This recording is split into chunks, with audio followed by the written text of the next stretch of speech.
The Virginia Cable Telecommunications Association and your local cable provider presents Cable Reports.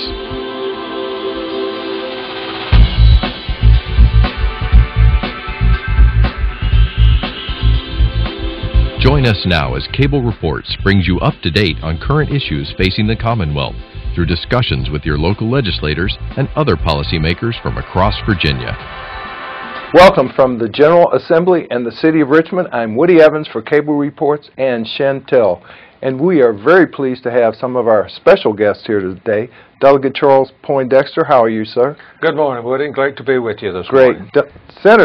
Senator Bill Stanley, good to see you again. Great to see you, Woody. It's great to be here in your new studio and your new desk, and I see you have a new mustache. Absolutely. I feel like I'm on Carson, so everything's new. Everything's new. And wonderful. Tell us what's going on in Franklin County. Well, you know, we're working very hard to put our economy back on the right track. We, in Franklin County, have a lower unemployment rate than the rest of my district, so we've been pretty successful in bringing small businesses to the area and maintaining those businesses. So what's that unemployment rate? Because I know now the statewide average is about 5.6%. We're right around the state average in Franklin County. But see, in my district in Martinsville, we're talking about 18 to 22% unemployment, so it's a lot different. It's a stark change. It is a very stark change. Tell us what the General Assembly is doing in terms of helping to maintain and create new businesses. I know there's been a move afoot to reduce regulatory burdens, for example. That's certainly one of the focuses. The other one is really workforce development, and that's a lot of the bills that I know Delegate Poindexter and I have been working on. The ones we filed are really to encourage workforce training. We've got a lot of people in our area that are unemployed, and when we're trying to get these new companies to come into our area, the first question they always ask Charles or myself is, how's the workforce?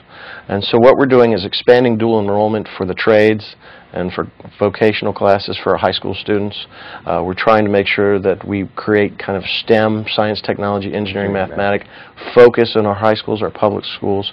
And we're also making sure that parents have choices, and that if the school is not working for them in their area, that they can make those choices where to send their children, even to a private school, regardless of their zip code or their financial situation. And I'm sure you're hearing the same kinds of issues, job creation, the economy from your constituents. Absolutely. The number one concern of the citizens in Franklin County and that region. Absolutely. I'm working in a couple different areas. Technology, for one. We're trying to establish an automated system to track the roadmap that we're using for new technology potential, where in Virginia, what technologies and so forth. And we have that roadmap, and so I'm working the automation side to help make that roadmap work better for us and hopefully get some technology-oriented businesses into our region. And of course, that goes hand in hand with your background before you even enter politics. It does. It's a natural fit there. But Senator Stanley is right. We're really focusing a lot on the education component as well. We really want to improve the professionalism of our teachers, and that has a lot of components. It has pay raises involved. It has performance incentives, about $15 million we're looking at right now. Flexibility to local school boards to actually reducing mandates on them so that they may or may not, depending on their local situation. Right. And on the other side of the coin, we're looking at restoring the direct aid to the local governments, the county government, in Franklin County's case, across the state. And, you know, that's going to help a lot. We had to make some reductions in that area in 2010, and we've been slowly coming back, and we hope this will be the year that we fully restore those reductions in local aid. And of course, flexibility and choice, as you mentioned, are part and parcel of the governor's K-12 initiative this session, some of which Delegate Poindexter has pointed out. There are other components, including reforming the contracts that teachers work under, teachers and administrators. Absolutely, and I think that's imperative to do so. There are two components to that. One is a raise for our teachers, a 2% raise. So long as the school systems are participating in that system of the teacher contracts. It gives the superintendents and the faculty the ability to review a teacher's performance to make sure that we hire and retain the best and the brightest to teach our children. And if they're not performing, then we try to improve their performance. And if it doesn't look like they're going to be able to function at a high level, then the flexibility is there for the locality to make a determination of whether that teacher should or should not be in their system. Another thing that we're doing that the governor's developed, and I had the pleasure today to argue the bill before Education and Health full committee, and was passed out, is the grading system. I think we need to evaluate all of our schools in the Commonwealth of Virginia in a formula similar to the way that we evaluate our kids, in A through F, A, B, C, D, and F. That way there's a transparency to it, because then the communities can see exactly how their schools are performing, the parents can understand how those schools are performing, and if their school is a C or below, it's the same as when a child brings a report card home to their parent, and you have to say, Johnny, why'd you get a D in math? Well, that will cause us to focus more on bringing that grade up from a D to an A. So I think that kind of transparency is important. I think it will involve not just faculty and staff and teachers, but also parents, and more importantly, I think the community that surrounds those schools. So I think it's a good initiative, and one that hopefully will pass the Senate and the House and on to the governor. And of course, the governor is encouraging the use of the Teach for America program, for example. Yes. And he also wants more charter schools. I believe the Commonwealth only has 4. That's true. The Teach for America program has been very successful in other parts of the country. And what it does, it goes into the colleges and looks and tries to recruit the top 10% of the graduates and bring them into the teaching profession. And that is, when I talk about professionalism and raising the bar on the teacher side, that would be an important component, looking long term especially. But we can't forget the other people in our school division either. In my subcommittee on compensation, we're looking hard, and I think we're going to be able to find the money to give the raise to the non-instructional staff this year. The bus drivers, the custodians, the secretaries, and so forth.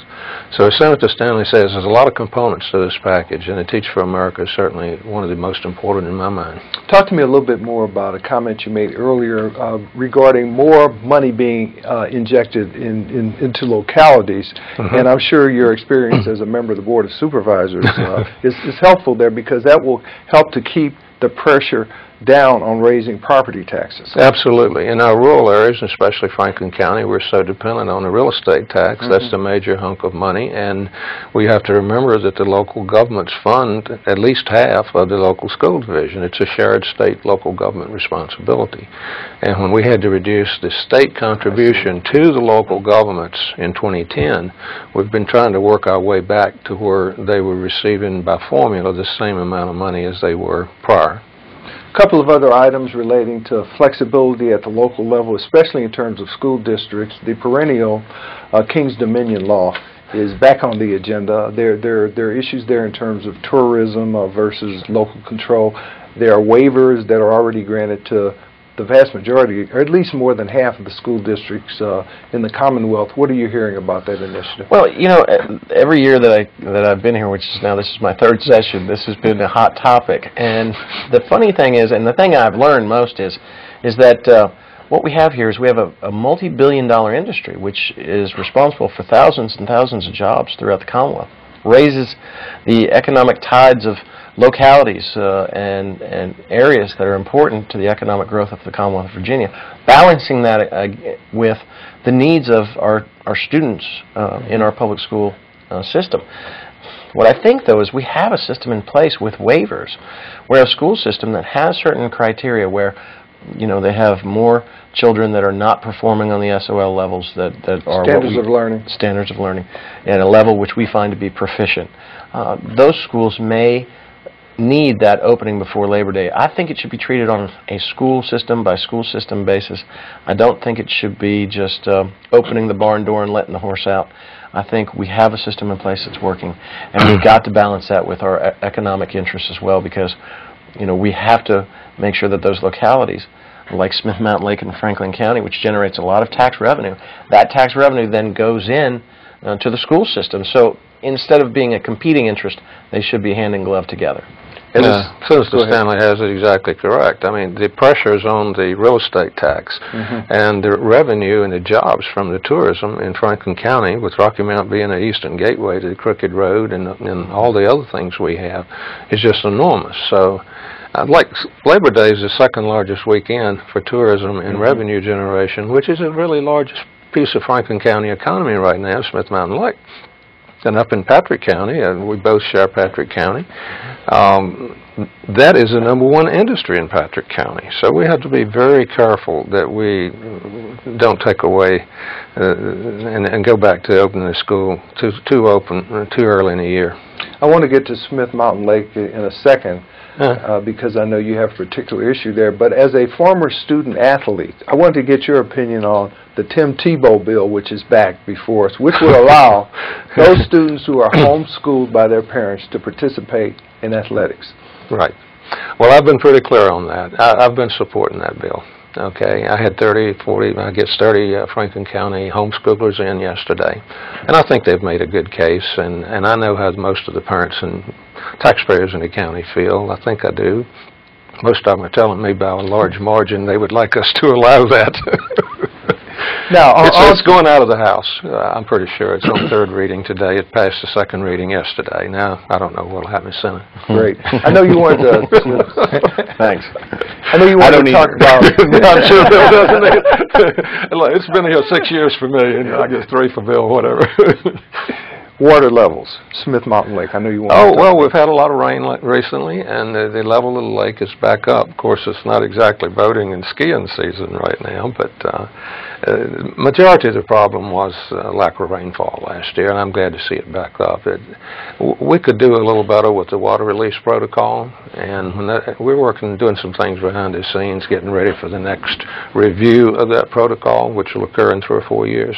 So we're taking some of the preliminary steps to see if we can't make some adjustments in the future. But as you point out, that's an area that's critical to the economy there. It's critical to the economy. Absolutely. And, you know, I think one of the issues that we need to take a look at, maybe not this session, but the next session, because it's so important to the economic vitality of Bedford, Pittsylvania County, and Franklin County, that what we have is a little bit of federal interference here when it comes to property rights of individual owners who live on the lake, and that they cannot do as they see fit within the parameters of our zoning ordinances in our localities. In fact, what's happened here is a federal regulatory body has usurped not just the rights of the locality to govern through zoning, its people who own property there, but have really limited the property rights of the individuals. And that just cannot stand. So I think, you know, hopefully, I know Robert Hertz put in a bill to limit that authority. A congressman of the 5th District.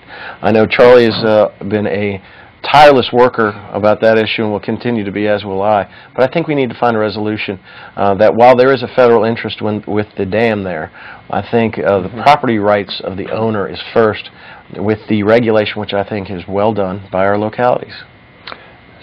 State Corporation Commission, electric rates. That has been in the news, especially in your area for the last few years. What's going on there? Well, over the last 3 years, we've been taking a look at the 2007 re-regulation bill.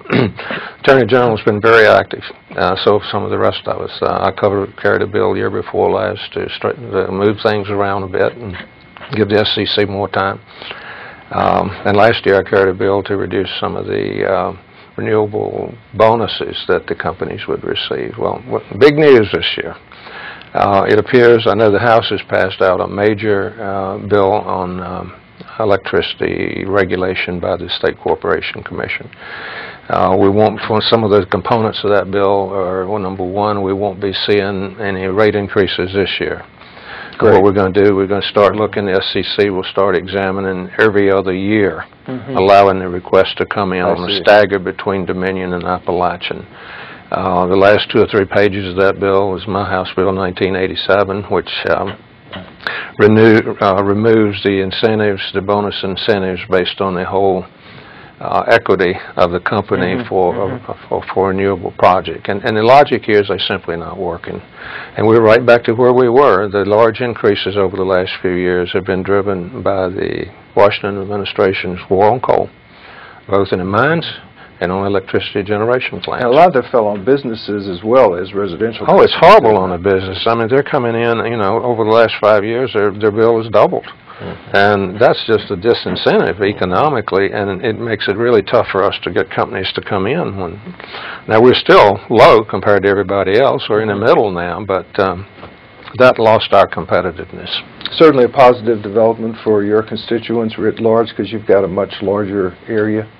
Well, and at any time that you can hold the line on electrical costs, especially in the environment as Delegate Poindexter just described, where there is really a war on coal, which affects the price, not just the coal out of the ground, but also the power plants that utilize coal-fired power plants that make electricity.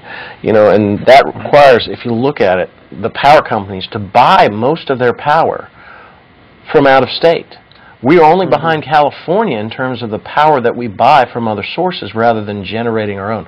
I think the number is about 20% generation of our own power. And that's because the federal government has put too much regulation on those coal-fired plants and prevent the use of a natural resource in creating power. Now, the other thing we need to look at, and Charlie has led the way on this as well, are renewables that are produced inside the state. I know a lot of the incentives are they purchase those renewables out of state. But if we could, in our area, our rural areas, Southwest, Southside Virginia, be a leader in the production of renewable energies, which provide these tax credits and these credits for the electric companies, that would create jobs. But we've got to do it in a smart way as well. So that, I think, is down the line and something we need to be thinking about. Now, speaking of the Commonwealth being known as a business-friendly environment, we kind of lost our at least #1 ranking. I think we're still in the top 3. And one of the reasons cited by business related to our decaying infrastructure in terms of transportation. The governor has a very ambitious package. Talk to us about what's going on with that and where it is in the Senate. Well, right now, the Transportation Committee is probably meeting right now to meet to consider that plan.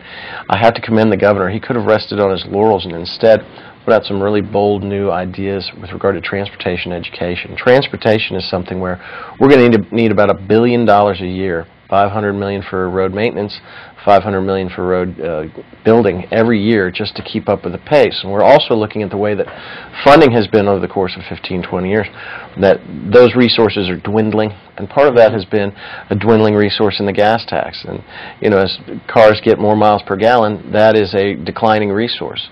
So what he's put out there is a novel approach of trying to solve the issue once and for all, in a way that will provide the needed money, that will provide the needed roads. But I commend Delegate Poindexter, who has been leading the way on Route 58. That, when I think transportation, I know Northern Virginia squawks, they're like the little tiny bird that wants the worm first. But every time I drive in Northern Virginia, I see nothing but orange barrels and new roads. And I used to live up there, and I get lost now. And then they still complain. I think what they did, they expanded before they built the roads. They developed, and then that's caused their problems. But what we have in our area are two concerns, and those are widening Route 58 like it was promised to be, because that's a natural corridor to an interstate in 77, and it cuts right through the heart of Southside, and it's a great resource for Franklin County as well as the surrounding counties. And I-73, which is a road that goes from South Carolina all the way through, if built, Martinsville, which I think would be very helpful in revitalizing our economy in that surrounding area of Franklin, Martinsville, Henry County.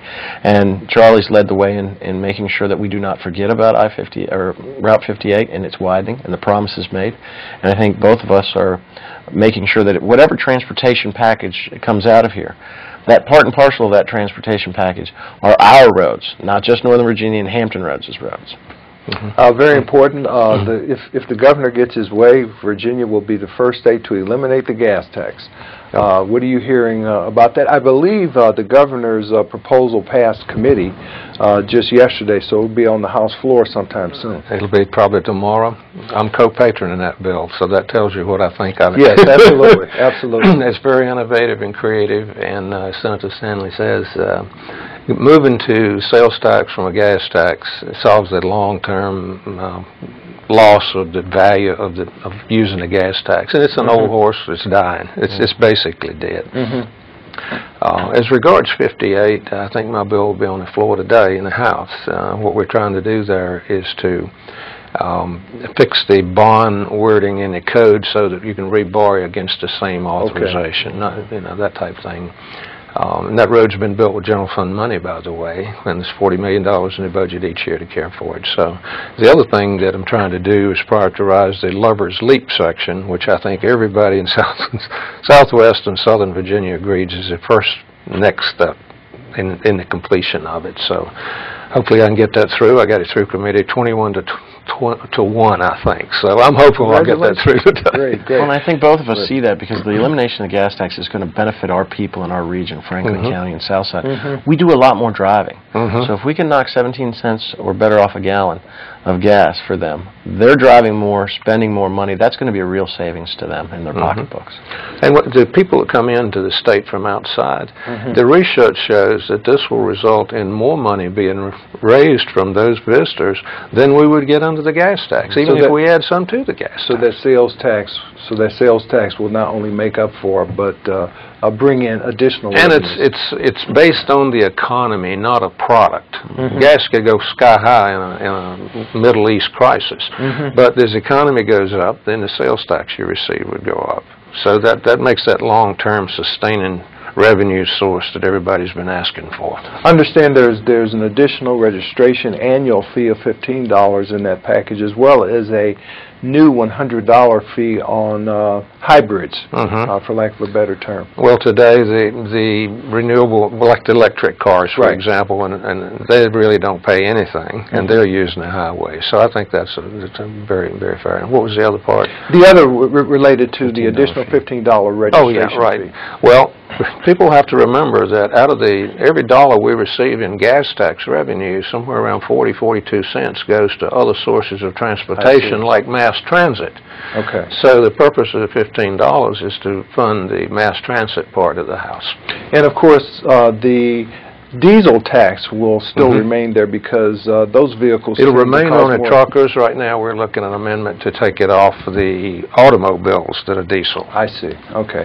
Now you and I talked the other day, I believe, about the portion of the governor's package that relies upon our friends in Washington, D.C. to pass legislation dealing with retail sales on online purchases, goods and services. It makes up quite a bit of... It's about 300 to around 50 million of the overall package. And it's true that bill may not pass this year in Congress, but the stars are aligning in Washington to make that happen. So I don't have a real problem. I'm just not going to spend the money until they pass it in Washington. And of course, there are a number of proposals floating around in addition to the governor's proposal on transportation. Like you say, those will be thoroughly vetted. We're likely to see a combination of things. I think what you'll see is I've seen 4 just on the Senate side, so that'll tell you something. And I mean, there's new, they're trying to innovate and find a way, whether if we remove the gas tax, but tax it at the rack, they call it, the wholesale tax, not passing on the, not taxing the consumer, is that one way? And those issues are being debated. And I think what you'll see is we're going to get a transportation bill out that's agreeable in concept to both sides, the House and the Senate, along the lines of what the governor has proposed. And then, as we always do, we will get together in a committee and conference. I'm sure Charlie will be there leading the way since he's on the bill. And what they'll do is they will hammer out an agreement that hopefully will resolve all of our transportation problems for the long haul, and especially our transportation issues that we have in our area. Another major issue that could have a significant impact on the budget here relates to the fact that the U.S. Supreme Court, as you know, upheld the Affordable Care Act last year, but gave the states a lot more flexibility in terms of whether to expand Medicaid. Where are we in that debate? I tell you, and I haven't made up my decision about this. I have not made a decision. I'm still contemplating it. Here are the 2 sides of that. One, there have been reports out and certainly studies that say that expanding Medicaid here in Virginia would create a lot of jobs. And certainly it would help our people in our area who need medical care. The problem is that just like the federal government does on everything, they say, we'll fund it for you for 3 years. And then they walk away. And then that might be a huge financial burden on the Commonwealth of Virginia that we just cannot handle, and would threaten other core services of government like education, transportation, and public safety, to the point that we would not be able to function. Right now, and Charlie knows the number better than I, Medicaid is an enormous part of our state budget every year. The question is, can we make it any bigger and still provide the services to the citizens of the Commonwealth that they truly deserve? I think the cost Medicaid's for up to 21% of the entire state budget, up from 13% in the last 5 years. That's enormous impact on education, public safety, and whatever. We're looking at the expansion, and we're looking carefully. I think where we're going is that the current program is not functioning very well. We're asking Washington for waivers so that we can change what we have now to take the inefficiencies out and make it work better. And we're asking for information on how the federal exchange would work and questions about the expansion. And when we get those numbers, then I think we'll make the decision. And it may not be for a while yet, because so far we just don't have all the information we need from the federal government. Now, that federal exchange is a separate and distinct issue from Medicaid expansion. As I understand it, there would be the creation of a quote-unquote marketplace where I could go online or otherwise and research healthcare plans throughout the Commonwealth. The concept is that, yeah, it would be a market square where you could pick the insurance that's best for you, qualifying underneath the federal plan. There is a lot of hot debate between whether we should have a state-run exchange or a federal exchange, but I think the governor's decision in not electing to have a state-run exchange is the right decision. Yeah, I do too. Those exchanges are really dangerous, and here's one reason why. If you read that federal bill carefully, you find out that the federal government will place two policies on the state exchanges, whether we want them there or not. And one of them will be it will be a 50-state insurance program, okay? And the federal government will dictate the rates and the coverage and the treatments you get. That's leading to a single-payer federal system. So we have to be very careful with any state exchange. Now, we got about a minute left, but I promised you an opportunity to discuss the Bonetta bill. I can't do it in 1 minute. It took us an hour and a half in subcommittee. Well, just tell us generally what that's about and why it's important. It's very important to rural Virginia. Many years ago, Virginia became a right-to-farm state. But what does that mean? And we've sort of been going around the weeds in that ever since. You know, what can you do and what can't you do? And the Bonetta bill was an attempt to pretty much allow anybody to do anything they wanted to do anywhere they wanted to do. Well, and that's, property rights. I'm pretty strong on property rights, but at the same time, I can't have a hog farm in the middle of Rocky Mountain. So we passed the bill out. We did change it quite a bit. We do define farm to commerce and farm to consumer, and we did a lot of good things in the bill. We did put a reenactment clause, so it has to be reenacted next year. And we're asking the Virginia Department of Agriculture to write a model ordinance so that the localities would have some guidance to start with. Related to that is the food.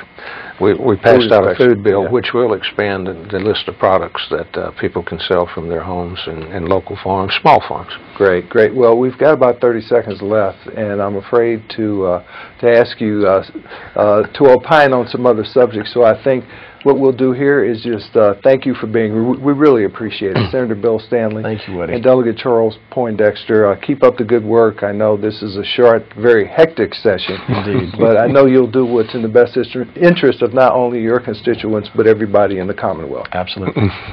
Thank you, Woody. Thank you for watching Cable Reports, brought to you by the Virginia Cable Telecommunications Association and Chantel. Until next time, I'm Woody Evans.